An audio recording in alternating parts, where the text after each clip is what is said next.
Hey, how's it going, guys? Jack and Matt here with the Toaster Bros, and today we are testing two brand new $100 graphics cards to see which one is better for the price. There's a lot of hate going around on the RX 6500 XT, and we really haven't done a video on the card because of it, but we have that card versus the RX 5500 XT from Acerix, a model that, well, you know, actually is a good value right now on Amazon with Prime shipping, around the exact same price of the 6500 XT. Which one should you buy? Well, we're gonna find out, but first, a word from today's sponsor. Are you tired of your unactivated Windows install on your gaming PC? Well, today's video sponsor, GVG Mall, has you covered. GVG Mall is an online marketplace to gain access to really awesome discounted game keys, and more specifically, as we mentioned, Windows 10 licenses. It is incredibly easy to get your Windows 10 or 11 activation key from GVG Mall. Just use code TB20 to get a special discount, and then all you have to do is take that code, put it into Windows, and boom, you have an activated Windows copy. We have been working with GVG Mall for several years now, and we love the reliability of all the products they have to offer, so be sure to check the link in the description down below. Use code TB20 to save on your next purchase of a Windows key or other product from GVG Mall. So we're testing a pretty new graphics card, the RX 6500 XT, which does not have a graphics card encoder, versus the older 5500 XT, except it is a sort of new revamp where some of these companies overseas are somehow making new 5500 XT chips, putting them onto new coolers and everything, and we do have an 8 gig model 5500 XT versus a 4 gig model 6500 XT, since you can't get it in 8. So having the 8 gigs of VRAM is going to be a massive advantage for the RX 5500 XT, and it's also being sold with Prime shipping. Now there is a big disclaimer, from our testing, these cards act like new and you do get a Amazon warranty, but there is a chance that some of the dies are used, so buyer beware. This is an all new card with sealed packaging. This company Acerix might be using some older dies and repurposing them, so technically it's used, but I like to think of a card that comes with a warranty as almost new because you have the ability to return it if something goes wrong,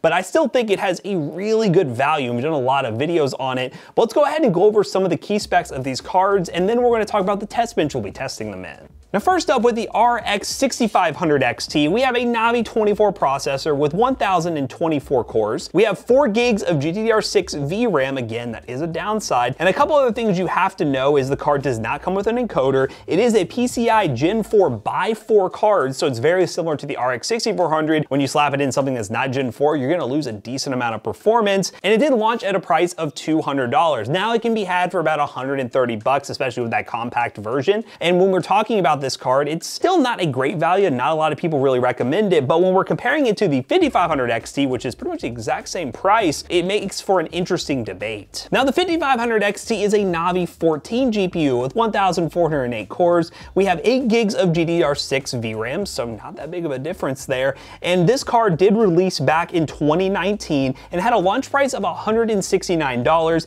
It does come with an onboard encoder for live streaming, and it comes with more video out. The 6500 XT only has 1 DisplayPort, 1 HDMI, and the 5500 XT has a bunch more. It has 4 video outs. So already it's kind of a weird thing that this card actually exists. Now, I don't think AMD expected Acerix to come out of nowhere and rebrand their older cards and sell them and undercut AMD themselves, but that has happened. So if you're looking to build a new PC, which one should you buy? Well, we're gonna throw it in this test bench that Jackson's gonna talk about. So this is our test bench that we use for all of our graphics cards testing, so that you can actually go back and look at multiple videos to see the differences. But we did recently make an update, and that is the Ryzen 7 5700X, which is a 8-core 16 thread, and it supports Gen 4 out of the box. So now any card that we put into our PCIe 16 lane is going to be running in 4X as well, so we no longer have bottlenecks there. So both cards will be tested very fairly.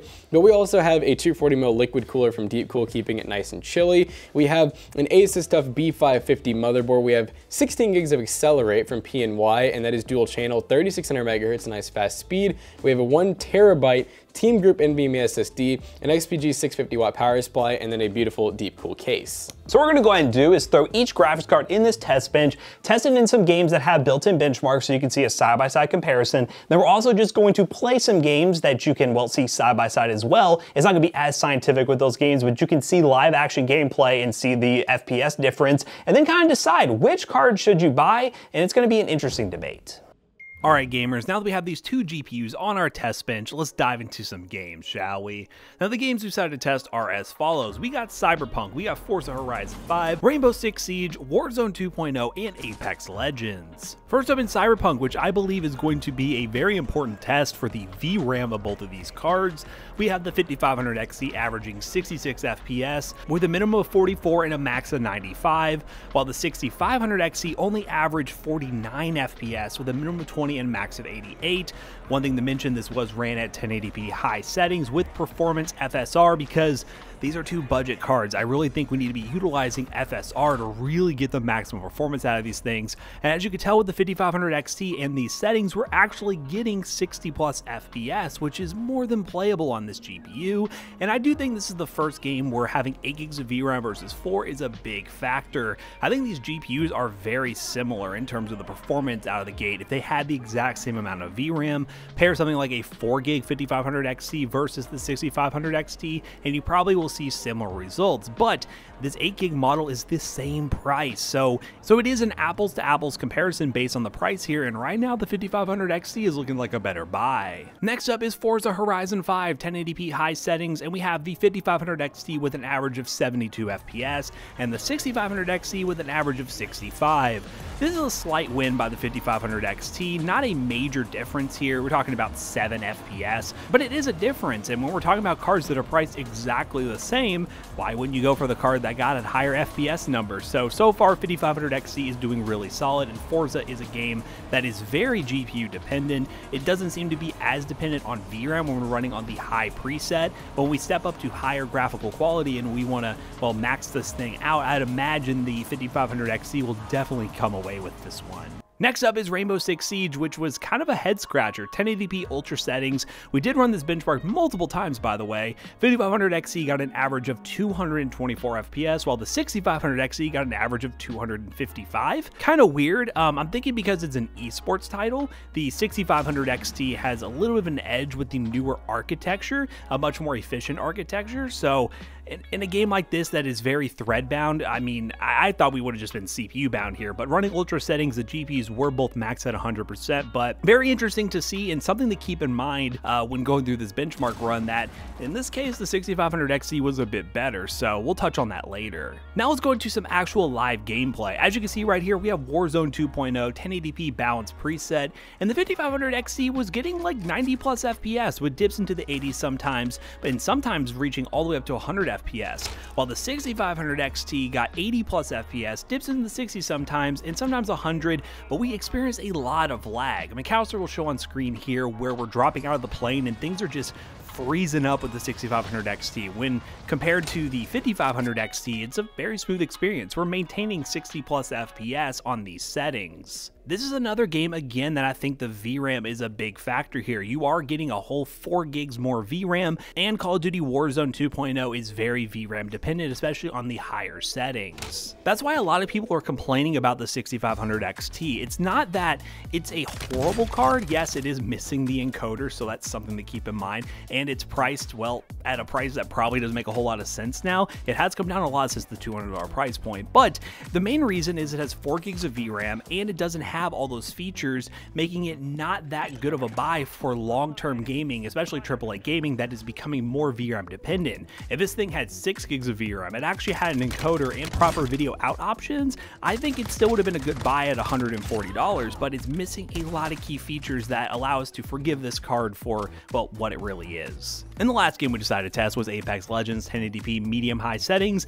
and both of the cards got pretty much the same results. This was a very interesting discovery, and I think it sums up this entire benchmark run real nicely. If you're playing esports titles or games that are CPU dependent, you're probably gonna be fine. You'll get very similar results here. But if you are gonna play the AAA titles that are very VRAM bound, so we got Call of Duty Warzone 2.0, we got Apex Legends, we have some God of War games, we have a lot of newer AAA titles out there that will push this thing to its limits. Red Dead Redemption 2 is another great example. You're gonna wanna opt for the 5500 XT, but regardless of the wins the 6500 XT had, the lack of encoder, limited video out, and the PCI 4x4 connection just really makes it not worth buying still. I really do think if it had more VRAM, a better PCI bus setup, and it was about $110, $120, then yeah, maybe people would buy it. But now that the 5500 XT is out there and Acer just dropped a bomb on AMD and started selling these things, I think that is a much better buy if you're looking to buy a GPU on Amazon with Prime shipping for under 150 bucks. And of course, the used market is a whole other debate. There are definitely better used options than the 6500 XT and this 5500 XT,